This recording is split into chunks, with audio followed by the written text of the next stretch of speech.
Hello, this is DC Hammer. Welcome to the first live stream on the DC Hammer YouTube channel.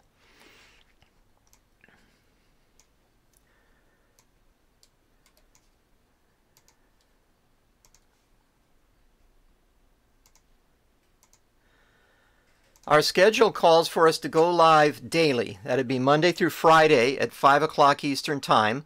The length of the live streams will depend upon the height and waves of the continuing fake news tsunami, the intensity in the live chat, and when the dinner bell rings, but not necessarily in that order. So, today's co-hosts will be Arrow and John Adams, so let's get right to it.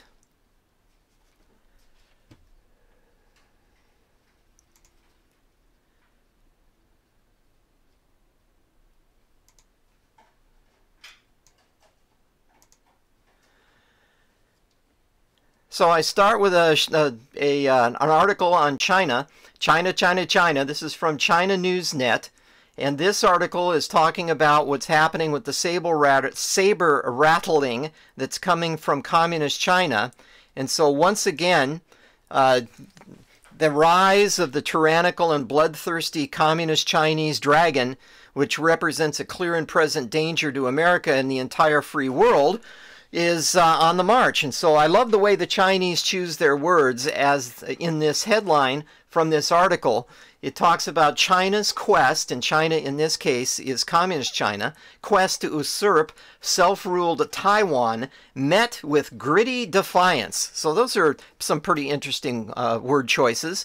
And so what's happening now is that the Communist Chinese, the President Xi of Communist China, has decided once again to use this opportunity, 2019, the beginning of this year, as an opportunity to rattle his saber and to try to press the free nation of Taiwan to relinquish their freedom and their democracy, and to once again become part of the Communist Chinese regime.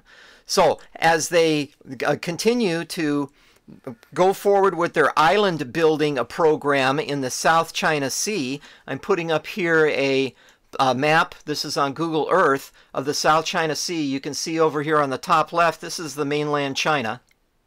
And this is Taiwan, right over here on the top right, and just to the east of mainland China. And below that you got the Philippine Islands, Indonesia below that, and over on the west side you've got Vietnam and the other Southeast Asian territories.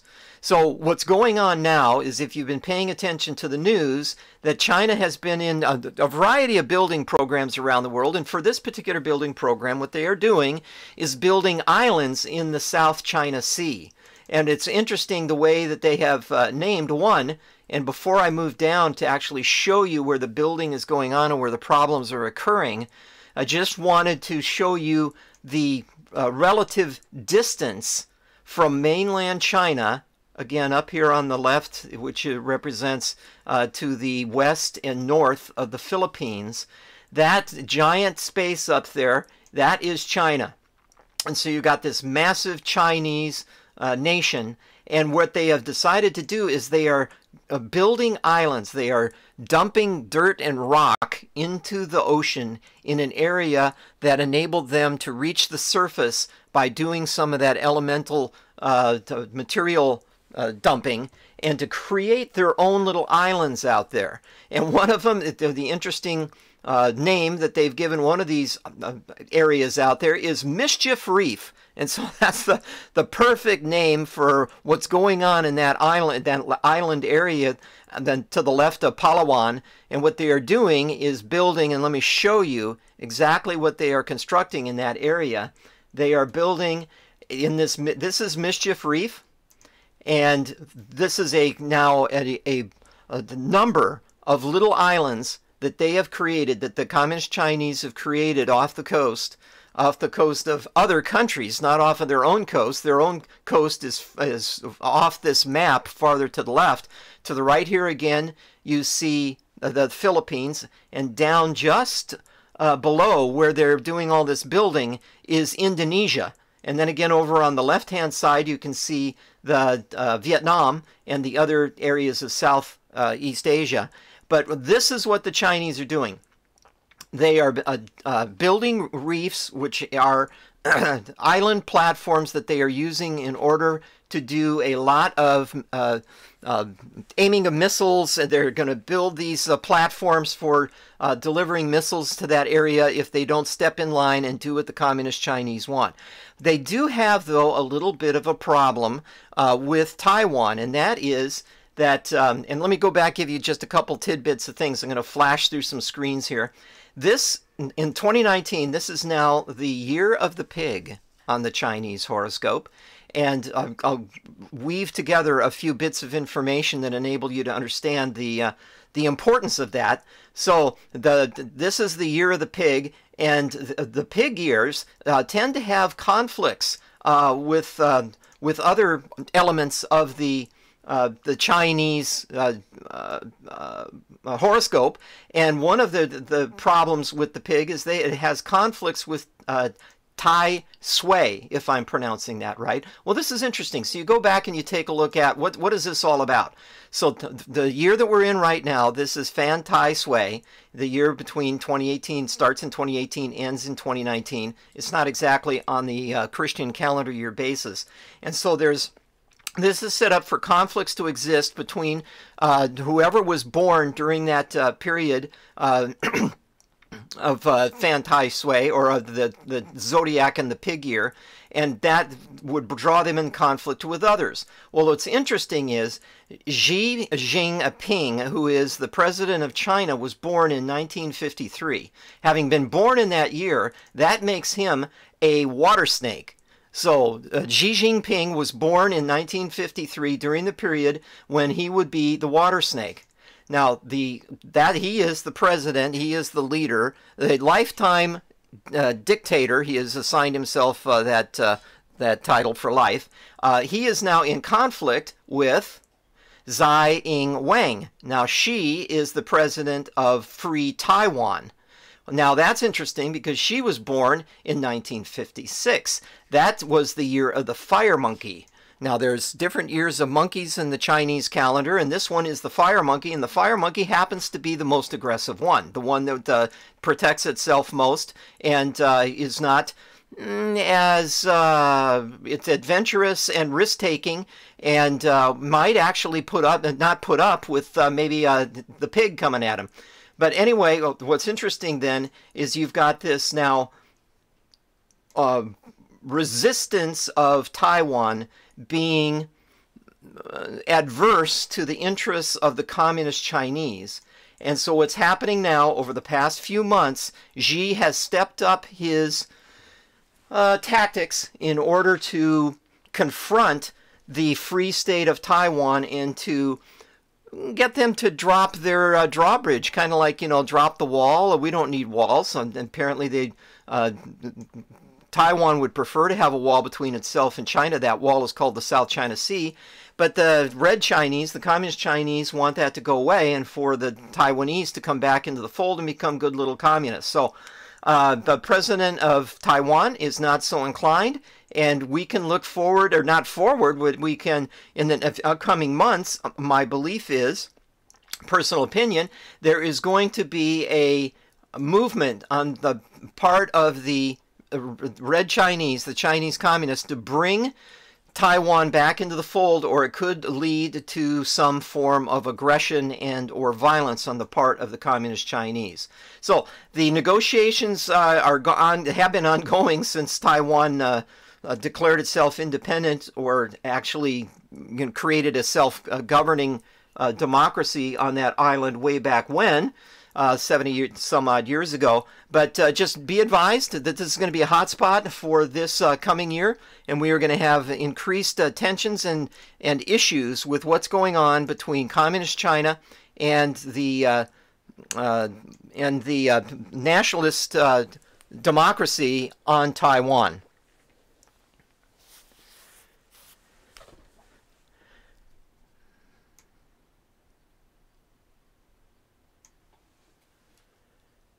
Next story I wanted to highlight, I'm kind of jumping over from China to the European side of the pond. And over here, what we've got going on, as highlighted in this Breitbart article, is the Yellow Vests have returned to Paris. And they are protesting the globalist government. So we're talking about the Yellow Vests. This is that nationalist movement that has arisen in France and has now spread to other countries in Europe. And this protest is an outcrop of the resistance against the deep state, the shadow government, the one world, new world order. And in France, that's represented by President Macron, the president of France. So the Yellow Vests, they've returned to Paris. They're protesting again against the flailing and failing French globalist government under Macron. And the tensions are not easing. The people are in the streets. Police boats are making their way along the River Seine. There are protesters on the Champs-Élysées, one of the famous avenues in Paris, leading up to the main drag where all the big shops are, and then you've got the Eiffel Tower and so on there. And so what you've got now is riots in the street. You've got the protesters not backing down. A lot of people in the military and the police force and even the fire and emergency services people have joined with the protesters. This is not about the price of gas. This is not about food sources alone. This is about the after effects and what takes place in a country, a free society, when it's overrun by open borders, when they have put the interests of the horde of invading immigrants over the well-being of the state, and you've got people that are not putting up with it anymore, as the horde that has come in from North Africa and the Middle East, these coming from cultures that are completely incompatible with the desires as far as lifestyle and governing and you name it, the society and the culture represented by the indigenous population in that country. And what you've got once again then is people in the street marching in mass. That is the Notre Dame Cathedral in downtown Paris, and they are walking across the bridge from the left bank to the right bank. They are dressed in almost like Antifa gear, except, these are the good people. These are the good ones. These are the people that are trying to protect France from the invading horde. So the bottom line is it's a continuing confrontation between the people that represent freedom and nationalism within these countries and the elitist people that are in charge at this point, and hopefully not for much longer, that believe that they know best and that they will continue to hold their own country hostage to the misgivings of the indigenous population. Don't forget now, the other day, Angela Merkel in Germany came out and told the people around the world and of Germany that they have no right to resist what is going on from the New World Order, and that the government is fully willing to completely disregard what the people that live in their country want, because people like Merkel, people like Macron have dedicated themselves as the leaders of the planet and the people that know better than the people that actually lived and thrive and built these nations. And somehow I don't see anything coming out from this that will mean that the Macrons and the Merkels of the world prevail. Macron, his approval rating, I understand now, is headed down towards single digits. He's in the low double digits. He's down around 12% as the last read on his popularity went.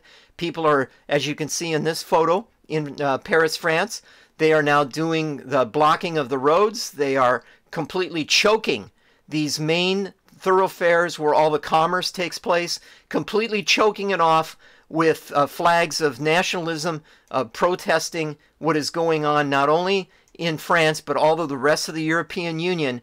And bottom line is, this is when people say enough is enough, or too much is too much, and they aren't putting up with it anymore. So I believe that it's only going to get worse to the point where Macron either has to step down or take immediate and strong measures in order to address the concerns and the grievances of his population, or all we're going to see is chaos in the streets. We're going to see more things being burned. We're going to see people just resisting to the point where the entire society, the entire country of France just completely melts down. And I know there's areas that are still peaceful out in the suburbs and out in the farmlands. This kind of activity is not going on, but I'm sure that people that live in those areas are just as committed to the freedom of their own country and for the turning back of these hordes of invaders that has been, that this invasion that's been set upon them by people like Macron and Merkel and George Soros. And whether people are being arrested for their activities or not, it's gotten to the point where they are not going to back down. And even though 4,500, and you'd have to, you know, is the what's the typo on this? It says 4,500. So does that mean 45,000 were arrested or just 4,500 and somebody put an extra zero? So bottom line is a lot of people are being arrested, but they are doing so and going to jail and are being sentenced for disorderly conduct and a variety of other things, but they are apparently willing to do it because they know the alternative is to completely lose their country. So hopefully people in this country will not follow in the same path. Hopefully our rightfully elected administration will stay in power and not be overturned by the dark forces that have been unleashed starting at noon on January 3rd in this country. The gavel-wielding Nancy Pelosi chomping at the bit in order to throw us into chaos, overturn the Constitution, throw away our voter laws, drop the drawbridge between Mexico and the United States, allow all of those immigrants just to flood in.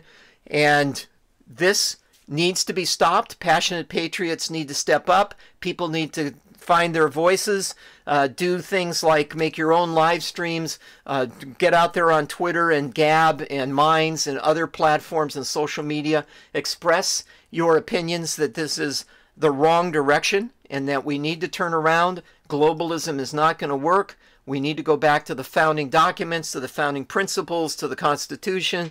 And President Trump is at this point in time, I believe, waiting for appropriate times to take more important action in order to stem the tide of what is going on right now. And we've still got those documents that have been classified. We've got the 302s, and we've got text messages and emails and a variety of other things. We've got the documents that were going to be coming out, the reports from Horowitz and others as they've been investigating a lot of this activity. And I believe that what President Trump is doing is waiting until appropriate times in order to start ratcheting up what he needs to do in order to get things back on track over here. He can't do it alone. And I think a lot of it, especially what he's concentrating on right now,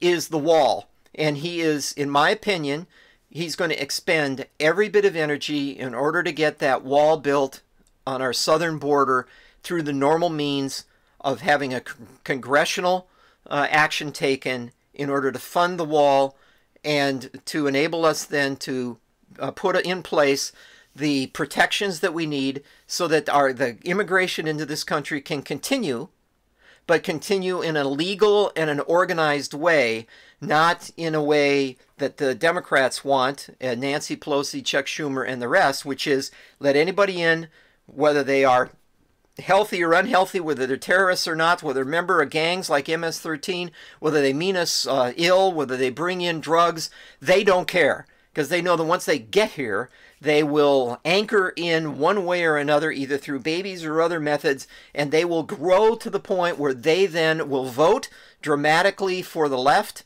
and that will overturn any ability of anybody that they disagree with, that the left disagrees with, from preventing them from winning every election. That is the goal. The goal is the left wants to win every election, regardless of whether it's warranted or not. So we'll see what will happen with the wall. My opinion is nothing is going to happen through the legislature with the wall, but President Trump has sown the seeds for his ability to use the powers of the presidency to protect this country. That's one of the major initiatives of the executive branch of the president in particular, is to protect us from foreign issues, from invasion from without, and we still need to protect ourselves from invasion from within, which we're dealing with right now. But the offshoot of this is we have reached a turning point. We've reached a fork in the road where we can either have chaos and what the Democrats want, what Nancy Pelosi and Schumer and the people that are willing, 30% of the population that are willing to go with that, with the leftist policies, regardless of what it does to the country. In fact, wanting this country to be punished, destroyed, replaced, a communist state, a socialist state, whatever you want to call it. They're fully willing to do that. We got 30% of the population that's on that side, and their minds will not be changed. Then you got about 50% of the population that is for the Constitution, for the way that this country was created from the beginning, and is set to continue to try to do whatever is necessary to protect the Constitution, to protect the Bill of Rights, to protect our founding principles, and to continue on the path that President Trump ushered in beginning on January 21 of 2017, which is to make America great again, and he's in the process of doing that. But I want to transition to what I'm intending to do over the next days or weeks, God willing, is to highlight some of what has gotten us here through a lot of activity of the deep state. And what that's all about is gun running and other activities that the CIA, other government agencies, the FBI, the Department of Justice have been involved in for many years, and it intensified during the administration of Barack Hussein Obama, to the point where even journalists, and I have up here Sharyl Attkisson, one of the true heroes, a fearless reporter of truth. Sharyl Attkisson was with CBS back in the early 2000s, and she saw what was going on with gun running and some other issues, and she was honestly reporting on it. And when she started to do that in 2011 and 2012, when she was reporting on Fast and Furious, that's one of the names of one of the gun running programs, and some other things, she started to realize that she was being hacked. She was being attacked. Her personal computer, her laptop would turn on its own, would do a variety of tricky things that no computer should be able to do on its own, at least until the AI system is unleashed upon us. And she tried to figure out what was going on. Well, she realized very quickly that what was happening is Eric Holder, the Department of Justice, Eric Holder was the Attorney General at that time, the FBI, and that's we're talking about people like Mueller, Comey, and those folks, and Andrew McCabe and a variety of others, the same people that are under the spotlight right now for their bad activities. Somebody under their direction was hacking into her computer and causing her a variety of problems. She has filed a lawsuit against the Department of Justice, the FBI, against Eric Holder as an individual about that computer intrusion. So she has filed a lawsuit against the federal government. This goes back to when she was starting to realize what was going on in 2013. That's when she started to actually put the pieces together to understand that her activities as an honest reporter in 2011 and 2012 were being used against her in 2012 and 13 in order for things to start happening to her in retaliation. So she had her system reviewed, and there was an illegal cyber attack on her computer. There were IP addresses that were assigned to her computer in order for things to go in different directions from what they should have been doing when she was doing her normal journalistic and private activities using her computers. And so she filed a lawsuit against the government. She is pursuing it. It is continuing to make its way, as all these suits do, slowly through the government system. But she has gained enough traction with what she's doing and enough support by other people that have had the same kind of action taken against them. And now that you've got a variety of whistleblowers that are coming forward, like the ones that we've seen now that have either appeared before Congress, appeared before other agencies, filed whistleblower claims in order to try to protect themselves as they were revealing things. Dennis Montgomery is the name of one of them. He is being represented by Larry Klayman. Larry Klayman has been pursuing Montgomery's case and a variety of other cases. He has also been now representing Dr. Jerome Corsi, who has filed that $350 million lawsuit against the Department of Justice and Bob Mueller, the U1 Bob, and his nefarious gang of thugs within the special counsel. And what's happening now with Sharyl Attkisson's claim is, even though the Department of Justice has been slow-walking this for 5 years, and the courts have not actually been hearing her case in a way that enables her to actually air her issues. But now that whistleblowers have come forward, she does have a court date. It is set now before the Fourth Circuit Court in Washington, D.C., and it's going to be the action is going to start on January 29. So this is Attkisson versus DOJ FBI. She does updates on her website. I believe that this is a place that you should check out routinely. Sharyl Attkisson. It's A-T-T. Let me give you the first name first. It's both her first and last names are a little different than the normal spellings. Sharyl, S-H-A-R-Y-L. Attkisson, ATTKISSON.com. So SharylAttkisson.com. If you go to her website, you will see what she is doing in order to not only protect herself and to take action against the nefarious deep state black hat people that have done her wrong, but she's also doing this on behalf of the American people.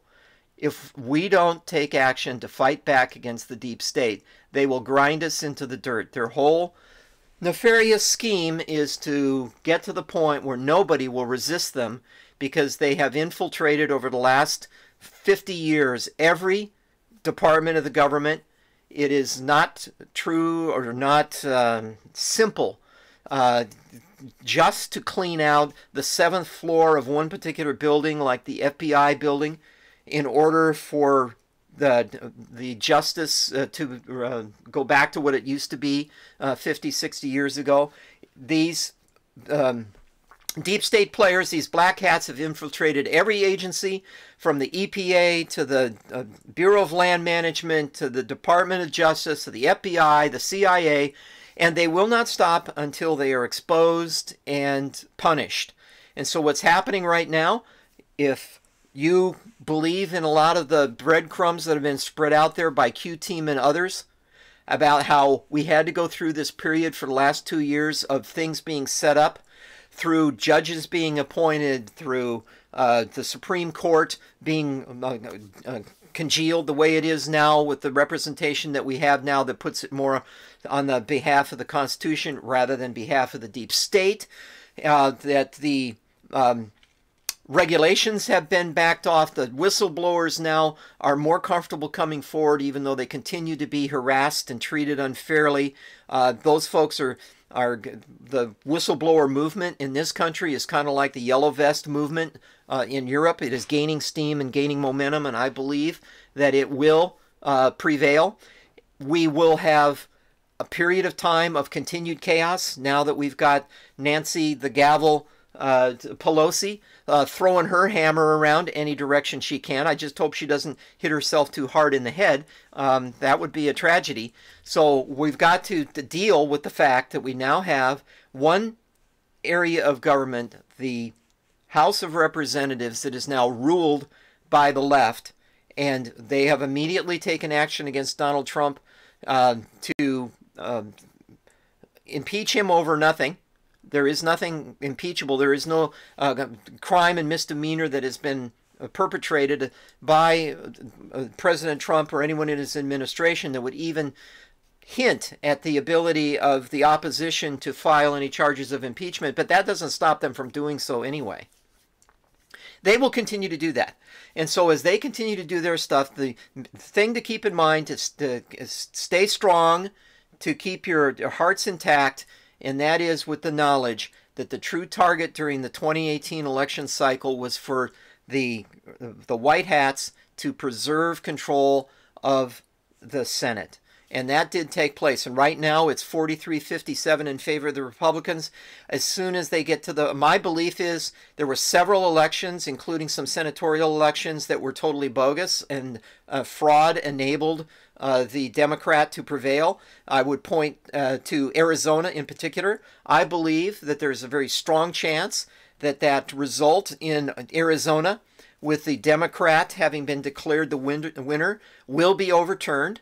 I believe that they will be able to demonstrate that there was such massive voter fraud and illegal activity in the state of Arizona that the Republican will be seated, and then we'll have a slightly bigger advantage in the Senate. But even if that doesn't happen, the advantage right now is strong enough, even though we do have some, No Name is gone, the Flake is gone, Corker's gone, but in their replacement, the new Senate that has been seated also on January 3rd at noon, when the Senate was put into place, we do have a few less than supportive individuals with an R after their name, such as, let me pull one out of the hat, like the Mitt Romney, who apparently, when he failed to win his own election to become president back in 2012.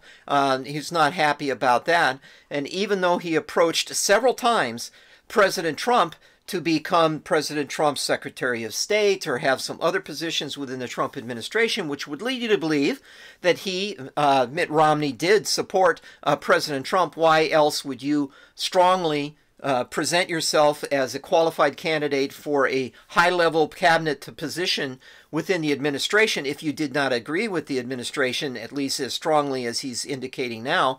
And so you've got weasels, you've got sewer rats, you've got nefarious people on both sides of the aisle still that are going to continue to do whatever they can in order to bring this administration down and restore what they consider to be the true and better direction for this country, which is straight off the edge, off the cliff, into totalitarianism, into socialism, into communism, into tyranny, into globalism. And they can think that, they can believe that, but I believe that it's not going to succeed, that President Trump is still strong enough.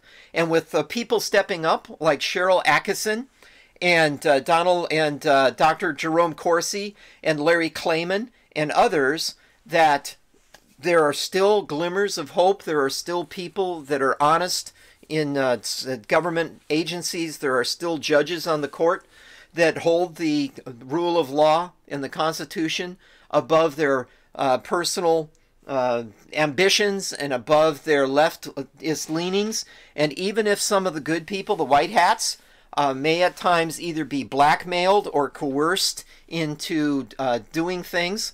Let me just whisper a couple names into the wind here. John Adams, Chief Justice John Adams, calling Chief Justice John Adams. John Robbins. John Robbins. John Adams is going to kill me. John Robbins. Anyway, there are people that are still conflicted between perhaps having the right approach and understanding as far as the rule of law, but under the thumb, under the pressure, under I try to stay away from blackmail because I don't have proof of it, but there are just some opinions and tactics and positions taken by certain people that, based on their prior history in government, their prior history in politics, whatever it is. You compare what they did before to what they do now, and you just have to come to the conclusion that there's something else behind this. Either they had a brain aneurysm a couple days ago and it has gone undiagnosed, or that they are under some kind of cloud, a third-party influence, something that is overwhelming their natural sense of fairness and order, and all of a sudden they start doing things. Or maybe that's an off-on switch that's broken. And, you know, kind of think of somebody, I don't know, pull another name out of the hat, maybe like a Lindsey Graham, who on a daily basis, it's just like that. He's got these two wires that just kind of contact each other, and as long as they're completely bridged, then there's conservatism, and there's you know, decisions and action that he takes that makes total sense. But then it seems like he gets, you know, somebody wraps him up alongside the head or whatever, and those the two wires aren't connecting anymore, and all of a sudden he reverts to this, you know, no-name supporter, this whatever you want to call it. He has some very interesting, different opinions one day than he has the next. So either he's bipolar, or, you know, I'm just throwing it out there. I'm not making a medical diagnosing. I'm just saying maybe there's something where he switches back and forth from one mode to another. I don't know if it's a dual personality issue or whatever, but we've got people in government we have to deal with that have some conditions like that, and the only way to deal with it is to replace them. And if you noticed recently, there are some activities going on, and there's some on the deep state side, and there's some on the white hat side. And the deep state side, they're putting forward, I'm just kind of talking at random right now, since this stream is kind of broken. I don't even know if we're recording, but we'll presume we are. That you've got, on the one hand, people bringing forward legislation that would change our Constitution and throw out the Electoral College, so that these migrants that are being allowed in, the terrorists and the drug dealers and everybody being brought across by the Democrats, who would then be given voter registration cards, particularly in the state of California, where anybody can sign up for a driver's license. And when you get a driver's license, they hand you the paperwork inferring to you that you can go right ahead and become a voter. They give you the voter card right away, and so on. So once you have enough people that the popular vote will enable you to prevail in any presidential election from now on, regardless of the will of the people that actually have valid voter IDs and are the ones that are voting legally in the voting place, and only vote once, and the dead don't vote, and the felons don't vote, and all these other people don't vote, well, then you can get back to the point where you have the rule of law enforced. So is it possible that all the chaos that's gotten us to this point, the chaos that's in place right now for the deep state to be overturned, for action now to be taken, mobilized through the activities of President Trump and others, to turn that tide? Maybe January 2019 is a turning point, even though the House of Representatives is going to go down their merry path of insanity.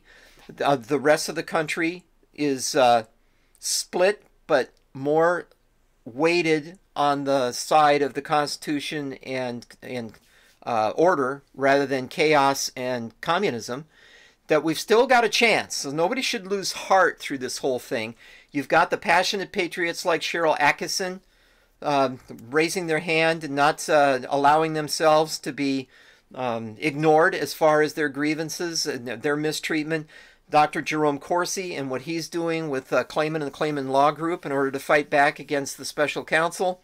A lot of that activity is continuing, but I believe that in the next weeks and months we will see a lot of things happen that will change the battlefield, that will change people's minds, that will truly give hope to the folks that have been holding out for all these months for the deep state to be turned back and for the light of day to start to shine on the darkness. So we will see as time goes on.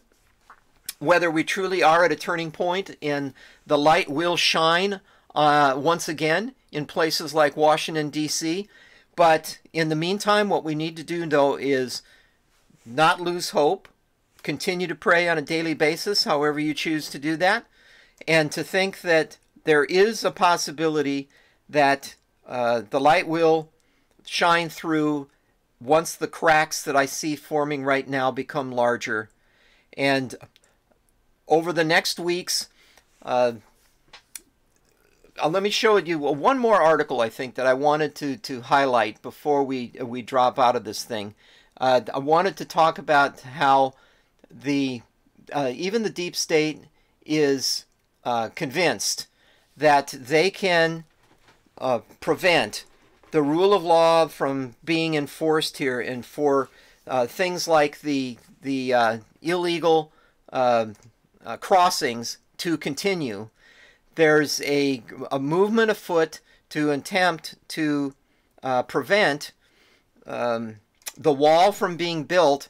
And what I think is going to happen now, sorry, I can't find the article I was going to put up, it disappeared. But what it was all about is that, and circling back to something I was talking about a few minutes ago, is that when Donald Trump gets to the point where he's expended all his political capital, everything going down the normal paths in order to get the wall funded, when we're sending in again $10 million overseas for things, but we can't spend $10 billion overseas for things that we don't need, but we can't spend $5 billion here at home for the thing that we need the most, which is protection of our border. I believe that the president will finally invoke, as a last step measure after all other avenues have expired, such as attempting for 2 years to get a Congress to pass a bill with just enough funding for that wall on the southern border actually to be built, that he will invoke his responsibility. It's not just his power, it's his responsibility as the chief of state, as the president of the United States, to protect us from evil over our borders. And what he will do then is use the fact that we are actually in a national emergency. There's another quote-unquote caravan, another horde of illegals headed our way. They will be headed towards the border to try to once again break through. Thank you, George Soros, because it actually could be the impetus for Donald Trump, President Trump, to then take some of the money that he had squirreled away in the defense budget, the biggest defense budget in history, and use that then to secure and to protect our border by using the Army Corps of Engineers, the castles. You've got the green castle, white castle, the white castle, and the green castle. You got these, the castle emblem, the emblem of a castle, like a rook on a chess table, in a chess game, is the emblem of the Army Corps of Engineers, and they have the ability, the know-how, and they can get the materials to completely secure that border. All they have to do is have the funding to do it. And I believe that President Trump will use this opportunity, once the opportunity of using his powers that were given to him by the Constitution, in order to take the money out of the defense budget, to take the people, take the military option, use the Army Corps of Engineers, have them go down to the border and actually finish up what needs to be done in order to secure our southern border. So I believe that's where this is headed. I believe there are a lot of lights at the end of the tunnel with a lot of what's going on. I don't believe that having a heart failure at this point, believing that all is lost when you can't actually show that that is what's happening. And I'm stammering right now because I found the silly article I was looking for before. It's actually it's actually right here. So Judicial Watch is reporting that weeks after the mainstream media outlets had reported that illegal immigrants don't bring disease into the United States, the Border Patrol has revealed that it's getting slammed daily with dozens of illegal immigrants. They're not immigrants, illegals, carrying serious illness, including TB, that's tuberculosis for those in Rio Linda, as Russia would say, influenza, and pneumonia. Now, the point I was going to make around this is legal immigration as it has existed for all these years in this country that the Democrats have now abandoned. One of the strict provisions of the legal immigration system is to ensure that your population is protected from serious diseases coming in across, from outside. And I actually have, members of my family, my wife was bringing in some legal immigrants from the Philippines, and one of them was forced to remain in the Philippines because there was a false read for tuberculosis that turned out within a month to be shown to be a false read, and that person was allowed to immigrate legally over here.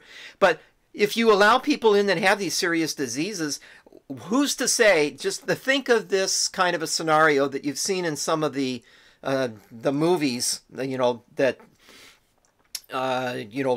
depict an event that could be orchestrated by terrorists in order to dramatically affect us.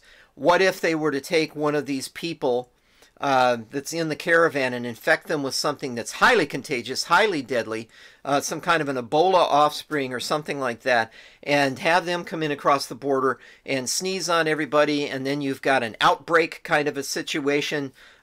You've got, if you've seen the Amazon Prime series, Jack Ryan, I think it was season 2, was all about him fighting off a terrorist who is trying to destroy our nation with biological weapons and other things.